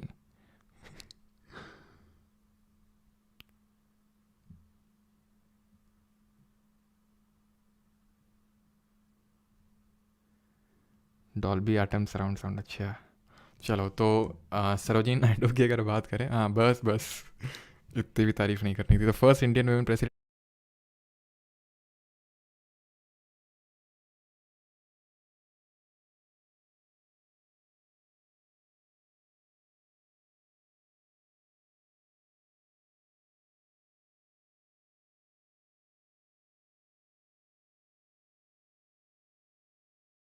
इतनी भी तारीफ नहीं करनी थी, तो फर्स्ट इंडियन वुमेन प्रेसिडेंट कौन थी, सरोजिनी नायडू थी, और कानपुर में ये 1925 में सेशन हुआ था, 1925 में।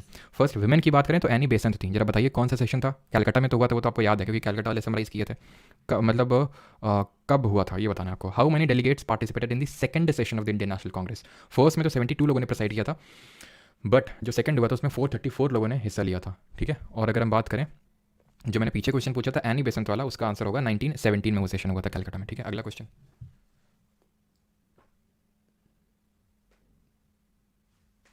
तो how many delegates first session in the first session of Congress सीजल 2022, कितना आसान है, 72, ठीक है। दूसरे में 434 और पहले में 72। Dash was the first Indian women to become the president of the Indian national Congress, first Indian women तो कौन थी, सरोजिनी नायडू, जो कि पहली भारत की महिला राज्यपाल भी थी, ठीक है। और सुचेता कृपलानी जेबी कृपलानी की वाइफ थी, और she was the first women chief minister, Uttar Pradesh की बनी थी फर्स्ट विमेन चीफ मिनिस्टर, ये मतलब पूरे इंडिया की फर्स्ट विमेन चीफ मिनिस्टर थी, लेकिन उत्तर प्रदेश की चीफ मिनिस्टर बनी थी। Who among the following address the Indian national Congress as its president in 1887 में किसने एड्रेस किया। 1887 की बात हो रही, मतलब कौन सेशन है, तीसरे सेशन की बात हो रही, बिकॉज 85 में पहला हुआ बदरुद्दीन उमेश चंद्र बनर्जी, दूसरा वाला 1886 दादा भाई नौरोजी, और 1887 बदरुद्दीन तैयब जी, यानी कि ऑप्शन नंबर बी यहाँ पे सही आंसर होगा, ठीक है। क्वेश्चन नंबर 8, इन 1929 इंडियन नेशनल कांग्रेस का सेशन हुआ था, ठीक है। और यहाँ पे सबसे पहले कंप्लीट इंडिपेंडेंस की बात कही गई थी, तो ये सेशन कहाँ पे हुआ था जल्दी से बताइए, और किसने प्रेसाइड किया था, नेहरू जी ने प्रेसाइड किया था, और लाहौर में हुआ था ये हम लोग आगे देखेंगे, तो रटने की अभी जरूरत नहीं है इसको, ठीक है, लेकिन इंपॉर्टेंट बहुत है। In which of the following sessions of INC did George Yule become the president in 1888, कब बना था, कब बने थे ये, तो पहला हुआ था बॉम्बे में, दूसरा कलकत्ता में, तीसरा मद्रास में जिसमें कि बदरुद्दीन तैयब जी ने प्रेसिडेंटशिप की थी, और चौथा था हमारा जॉर्ज यूल का इलाहाबाद में, ऑप्शन नंबर बी आंसर होगा यहाँ पे। In which of the following years did the resolution at the Karachi session of the Indian National Congress dwell on how independent India's constitution should look? Karachi session ये हुआ था 1931 में, सरदार पटेल जी ने। Again अभी ज़्यादा फोकस करने की जरूरत नहीं है, आगे देखेंगे, इंपॉर्टेंट तो बहुत है, लाहौर के बाद हुआ था। Who among the following was elected as the president of the Indian National Congress in the year 1938 and 1939? किसको प्रेसिडेंटशिप जो है इलेक्ट हुआ था, इसको तो आप बता सकते हैं मेरे अकॉर्डिंग तो, है ना। सब लोग सही आंसर दे रहे हैं। हर्षिता, गोहिल, कमता, रजनीश, योगेश, रोहित, शिवम, अमिता, चलिए इलाहाबाद, हाँ सही है। तो क्या आंसर होगा, बोस जी होंगे कि नहीं होंगे, ऑप्शन नंबर ए, है ना। हरिपुरी और त्रिपुरी सेशन अगर याद हो रहा, 1948 वाले को तो प्रेसाइड कर लिए थे, लेकिन 1939 वाले त्रिपुरी वाले को प्रेसाइड नहीं कर पाए थे। इसको राजेंद्र प्रसाद ने जो है प्रेसाइड किया था बाद में, क्योंकि उन्होंने रिज़ाइन कर दिया था बोस जी ने, और अपनी खुद की party all India forward block बना ली थी 1939 में, but that was with in the Congress, not outside the Congress. Who was the first women to be elected as the president of the Indian National Congress? First women, not the first Indian women. First Indian women पूछते तो Sarojini Naidu answer होता, but first women Annie Besant. In which session, 1917 का Calcutta session. Who among the following presided over the special session of the Congress in September 1923 and at the age of 35 became the youngest man to be elected as the president of the Congress? तो youngest कौन थे? First education minister Maulana Abul Kalam Azad. इनकी book newspaper का नाम क्या है, अल हिलाल। Who was the president of the Indian National Congress when India won its freedom in the year 1947? तो कौन था प्रेसिडेंट जब हम आज़ादी हुई मिली, तो कौन थे, जेबी कृपलानी थे, है ना, बिकॉज आखिरी सेशन इंडिपेंडेंस से पहले 1946 में हुआ था, जो कि हुआ था मेरठ में, और जेबी कृपलानी, जिनको कि हम आचार्य कृपलानी के नाम से जानते हैं, उन्होंने प्रेसाइड किया था। The national anthem of India Jana Gana मन वॉज द फर्स्ट संग एट विच सेशन? तो जन गण मन होगा तो कैलकाटा का ही, बिकॉज नेशनल सॉन्ग हो चाहे नेशनल एंथम हो, दोनों को कहाँ पे गाया गया, कैलकाटा सेशन में। अब जन गण मन नेशनल एंथम में हम लोग लाइन में लग के गाते थे, है ना, 1 on 1 करके, ठीक है, फिर एक एक करके लाइन में हम लोग गाते थे इसको, ठीक है। और नेशनल सॉन्ग कब गाया गया था, इन दी 1896 का जो कैलकाटा सेशन में। बार बार इसलिए रिपीट कर रहा हूँ ताकि दिमाग में घर कर जाएँ आपकी ये चीज़ें। Dash was elected as president of the Indian national Congress in December 1929 as its annual. हाँ, तो 1929 सेशन लाहौर में हुआ था, और इसको प्रेसाइड किसने किया था, नेहरू जी ने। 1931 वाला जो कराची में हुआ था उसको सरदार पटेल जी ने प्रेसाइड किया था, और लाहौर वाला नेहरू जी ने। Who presided over the conference of nationalist representatives in Surat in 1907? Answer बताइए। अब अगर इसमें ऑप्शन में ये रख देता ना, रास बिहारी घोष, ठीक है, तो बहुत लोग इसमें लटक जाते हैं मुझे लगता है, और वही आंसर तुरंत खटाक से मारते हैं, लेकिन ऐसे CPO ने 2019 में ये किया नहीं, क्योंकि यहाँ पे कांग्रेस के 1907 के सूरत के सेशन की बात नहीं हो रही है। यहाँ पे जो कॉन्फ्रेंस हुई थी नेशनलिस्ट रिप्रेजेंटेटिव्स की, उसको प्रिसाइड किया था श्री अरबिंदो ने, ये चीज़ ध्यान रखिएगा, ठीक है। यहाँ पे कांग्रेस के सेशन की बात नहीं हो रही है। Who headed the 19th session of the Indian national Congress? ये है थोड़ा सा बनराकस टाइप क्वेश्चन, ठीक है, इसको हम बोलेंगे बनराकस टाइप क्वेश्चन। क्यों? क्योंकि इस तरह के क्वेश्चन देख के अगर आपको ये लगेगा कि भाई मैं 19th भी पढ़ूंगा, 20 भी पढ़ूंगा, 21st, 22, तो इस तरह से रटने की ज़रूरत नहीं है। ये क्वेश्चन छोड़ने वाले क्वेश्चन में एक है। आंसर इसका तो होगा ना चाहिए गोपाल कृष्ण, एक सेकेंड, 19 सेशन की बात हो रही है, आई थिंक इसका गोपाल कृष्ण गोखले होना चाहिए। मैं भी खुद श्योर नहीं हूँ इसमें, बता दूँ, ठीक है। इसको मैं एक बार करेक्ट कर दूंगा नहीं हुआ तो, ठीक है, बट मुझे लगता है गोपाल कृष्ण गोखले होंगे। बट ये इस तरह से आपको क्वेश्चन याद करने की ज़रूरत नहीं कि भाई 15वां, 16वां, 17वां, 18, 19, 20 इस तरह से याद करने की ज़रूरत नहीं है आपको। Who was the president of Congress during the Belgaum session summit? तो बहुत आसान सा है, ये पहला सेशन था कांग्रेस का जिसको प्रिसाइड किया था गांधी जी ने, ठीक है। तो ओनली सेशन था, नॉट द पहला, but was the only session, पहला और आखिरी भी, ठीक है। तो ऑप्शन नंबर डी। अगला क्वेश्चन है, सर आज आपको देखा था, कहाँ देख लिया अनुभव है? कहाँ देख लिए तुम? In which Congress session was the demand for Purna Swaraj adopted? तो किस सेशन में डिमांड अडॉप्ट हुई थी पूर्ण स्वराज की? तो ये लाहौर का सेशन था। मैंने नहीं बताया क्योंकि अभी हम लोग देखेंगे आगे, ठीक है, लेकिन है तो अब कर लेते हैं। नॉन कोऑपरेशन मूवमेंट, ये भी आगे देखेंगे। आंसर इसका नागपुर सेशन होगा, लेकिन आगे देखेंगे, ठीक है। आंसर इसका नागपुर होगा। तो नॉन कोऑपरेशन मूवमेंट एक असहयोग आंदोलन हुआ था, उसको लेके यहाँ पे अडॉप्ट किया गया था, यहाँ पे नागपुर में, ठीक है, एक तरह से एंडोर्स किया गया था, ठीक है। Who was the president of the Congress session held in the Calcutta in 1906 में? कौन था 1906 वाला जो सेशन हुआ था? तो हमने देखा था 1906 यानी कि जब बंगाल का पार्टीशन हुआ था, अगला वाला जहाँ पे 4 रेजोल्यूशन अडॉप्ट किए गए थे, कल देखेंगे डिटेल में। तो ये हमारा नरोजी साहब, ऑप्शन नंबर बी आंसर होगा इसका, ठीक है। अगला क्वेश्चन है, the Indian national association was established इन, बस 5 क्वेश्चन और 5 से ज़्यादा क्वेश्चन नहीं कराऊंगा, ठीक है। Indian national association was established in 1876 by dash in Calcutta. तो इंडियन एसोसिएशन या फिर इंडियन नेशनल एसोसिएशन 1876 में बना था। किसने बनाया था? 2 नाम बताए थे, सुरेंद्र नाथ बनर्जी और Anand Mohan Bose. Option number C answer होगा, ठीक है। बदरुद्दीन तैयब जी ने जो तीसरा सेशन हुआ था कांग्रेस का 1887 में मद्रास में, उसको प्रिसाइड किया था। शिशिर कुमार घोष की अगर बात करें तो इन्होंने 1875 में 1875 में एक पार्टी बनाई थी, उसका नाम जरा बताएंगे कमेंट में, क्या नाम था? तो उसका नाम था उसका नाम खौ नहीं था, उसका नाम था इंडियन लीग, ठीक है। उसका नाम था इंडियन लीग, जो शिशिर कुमार घोष ने बनाई थी 1875 में। 24th, the claim for Swaraj और self government within the British Empire और on the model of self governing colonies like Australia and Canada was put forward from the Congress platform in 1905। किसने रखी थी 1905 में? 1905 में कहाँ हुआ था सेशन? बनारस में हुआ था, जिसको प्रिसाइड गोखले जी ने किया था। 1906 वाला कैलकाटा इन्होंने किया था, ठीक है। 25th, the first president of all India trade union Congress. आगे पढ़ेंगे, मैं बता देता हूँ क्योंकि अभी आया है। तो 1920 में बनी थी, नारायण मल्हर जोशी, कल मैंने आपको बताया था। इसको पहला सेशन प्रिसाइड किया था लाला लाजपत राय ने। वैसे हम आगे ये पढ़ेंगे, इसलिए मैं जल्दी से उसको स्किप कर रहा हूँ। Which freedom fighter is also known as grand old man of India? बताइए वो कौन है जिन्होंने इंडिया की पहली नेशनल इनकम दी, पॉवर्टी लाइन दी, रस्ट गुफ्तार पब्लिश किया, poverty and British rule in India किताब निकाली, जिसमें ड्रेन थ्योरी की बात कही, 3 बार कांग्रेस के प्रेसिडेंट रहे, फर्स्ट ब्रिटिश एमपी रहे, none other than Dada Bhai Naoroji. Option number C. 27th, second last question आज का, बिकॉज मैंने आपसे प्रॉमिस किया था 5 क्वेश्चन का। तो was the chairman of the economic programme committee that was formed by all India Congress committee in 1947? कौन जो इकोनॉमिक प्रोग्राम कमिटी बनी थी उसके चेयरमैन थे? पुरुषोत्तम दास ठाकुर दास, जवाहरलाल नेहरू, दादा भाई नौरोजी या फिर सुभाष चंद्र बोस? तो सही आंसर होगा ऑप्शन नंबर, अच्छा उदित कुशवाहा बोल रहे हैं 19 सेशन का लाल मोहन घोष होंगे। अच्छा ठीक है, देख लेंगे एक बार, ठीक है। तो आंसर क्या होगा? इसका आंसर होगा option number B, Jawaharlal Nehru थे, ठीक है। इसको प्रिसाइड किया था उन्होंने, जो इकोनॉमिक प्रोग्राम कमेटी बनी थी। तो जो नेशनल प्लानिंग कमेटी बनी थी 1938 में, जो बोस जी ने बनाई थी, उसके भी पहले प्रेसिडेंट यही थे, और इकोनॉमिक प्रोग्राम कमेटी के भी यही थे। And the last question for the day is, वो अमंग द फॉलोइंग लीडर्स किसने अटेंड की थी? ये अभी के लिए नहीं है, वैसे आंसर तो गांधी जी होंगे इसके, लेकिन अभी करना नहीं है इसको हम लोग को, ठीक है। चलिए, और यहाँ पे आज का सेशन होता है हमारा ख़त्म। बाकी के 2 क्वेश्चन आपके होमवर्क हो जाएंगे, ये मैं दिखा देता हूँ, क्या ठीक है।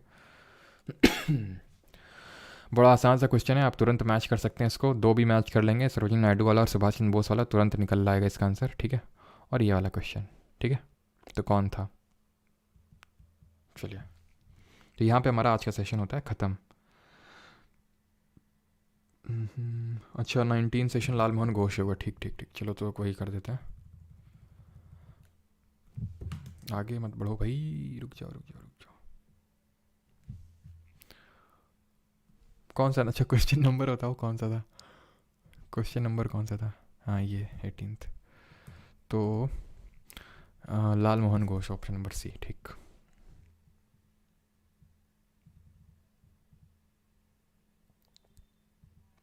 हाँ 1833 में दरोगा पुसिंग ऐड कर रहे हैं कि बेंटी के टाइम पे मैकुले मिनट आया था। बिल्कुल सही, 1833 में एक चार्टर एक्ट आया था, तो हम वहाँ पे भी पढ़ेंगे कि अरे यार चल जाओ, मैकुले मिनट आया था। कल मैं हम लोगों ने देखा था ना, मैकुलेज मिनट आया था। तो 1833 में जिसने डाउनवर्ड फिल्ट्रेशन थ्योरी दी थी, जिसको कि नेगेट किया था वुड्स डिस्पैच ने, तो वो बेंटी के टाइम पे आया था। और एक्चुअल में ये मैकुलेज मिनट मतलब ये थॉमस बैबिंगटन मैकुले, जो हमारे पहला, अगर आप लोग इंस्टाग्राम पे जो मैं करंट अफेयर डालता हूँ अगर आप वो देखते होगे तो आपने देखा होगा, वहाँ पे उन्होंने बताया था कि फ़र्स्ट जो हमारा लॉ कमीशन बना था उसका चेयरमैन था मैकुले। और मैकुले थॉमस बैबिंगटन मैकुले यही लाया था इस मैकुले मिनट को, है ना। चलिए, कलुआ युगांडा वाला अच्छे कंट्रोल प्लस एस दबा के ही हटाया करो। अच्छा ठीक, कंट्रोल एस से मतलब सेव हो जाता है, ठीक है।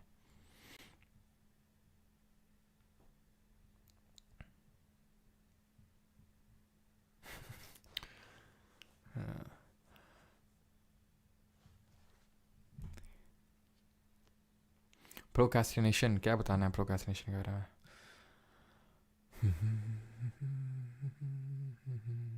कौन सा माइक लिया ये नहीं बताएंगे।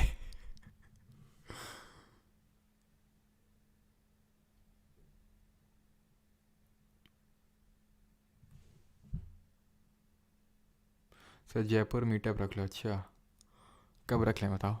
सिलेक्शन के बाद हुई, सिलेक्शन ले लो फिर सब कुछ होगा, मीटअप भी होगा, फेस रिवील भी होगा, सब कुछ होगा, ठीक।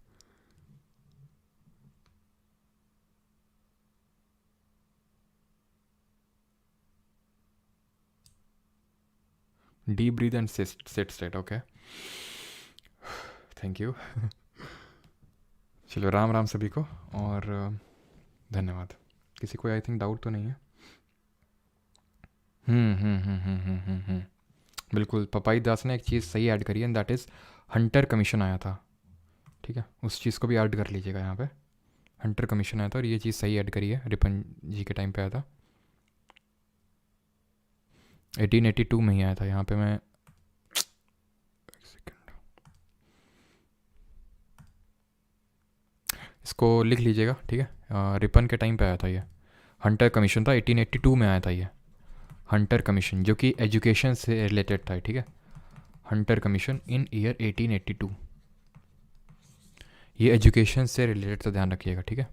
It was related to education, शिक्षा से संबंधित था। तो बस एक पॉइंट इसमें ऐड करिएगा, इसमें वाला। और हम लोगों ने पीछे क्या देखा था अभी, बेंटी के टाइम पे वो मैकुले मिनट, ठीक है। तो बस दो चीज़ें एक्स्ट्रा ऐड करिएगा, धन्यवाद। फैक्ट्री एक्ट 1881 में आया था, हाँ इसी के टाइम पे आया था। और वो मतलब ये था कि उसमें जो चीज़ें हैं उनको थोड़ा सा आसान बनाया गया था। चीज़ें इन द सेंस कि भाई वर्किंग आवर्स इतने नहीं होने चाहिए, बच्चे इतने से जो छोटे बच्चे हैं उनको एम्प्लॉय नहीं किया जा सकता। तो ये काम, ये एक्चुअली में फर्स्ट फैक्ट्री एक्ट था, यानी कि जो फैक्ट्री में बच्चे या फिर जो मजदूर काम करते थे उनकी कंडीशंस को अच्छा करने के लिए ये रिपन, क्योंकि मैंने बताया ये उदारवादी था, तो ये लाया था। तो हंटर कमीशन और फैक्ट्री एक्ट, ठीक है। फैक्ट्री एक्ट आपका 1881 में आया था, ठीक है। और भी वैसे चीज़ें हुई थी जैसे कि लोकल सेल्फ गवर्नमेंट वाला तो मैंने बता ही दिया था 1882 1881 में, ठीक है। और तो सारी चीज़ें हो ही गई हैं, ठीक है।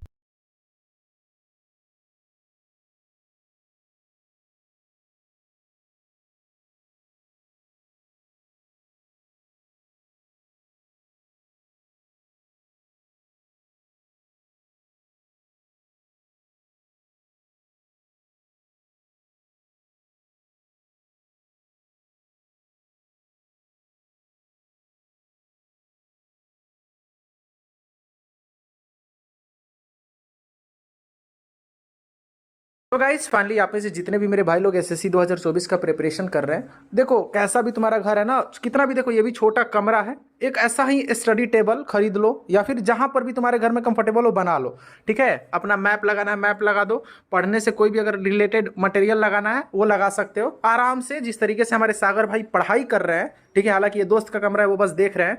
और सागर भाई, आपका क्या विजन है इंस्पेक्टर बनने के बाद? आप आगे के लिए क्या सोचे हो? यूपीएससी 25 में बैठूंगा यार। यूपीएससी 25 का प्रिपरेशन करोगे? हाँ करूंगा। यहाँ से देख करके मोटिवेशन मिला ना, देख रहे हो कितना अच्छा से सजाया है। हमको बहुत अच्छा लगा, ठीक है, बहुत अच्छा लगा। और ट्रेनिंग के बाद हम लोग करेंगे। बिल्कुल आप करना, ठीक है। मैं तो बिजनेसमैन हूँ और यहाँ पे देखो हमारा दोस्त कैसे पढ़ाई करता है गाइस। आप लोग भी आराम से बढ़िया से एक जगह शांति से बैठ के प्रिपरेशन करो, ठीक है। बहुत मज़ा आएगा। एटमॉस्फियर बनाओ, माहौल बनाओ। Wish you all the very best. Thank you. Hello दोस्तों, बात करने वाला हूँ इंग्लिश की उस टेक्निक की जो ये गाना उनकी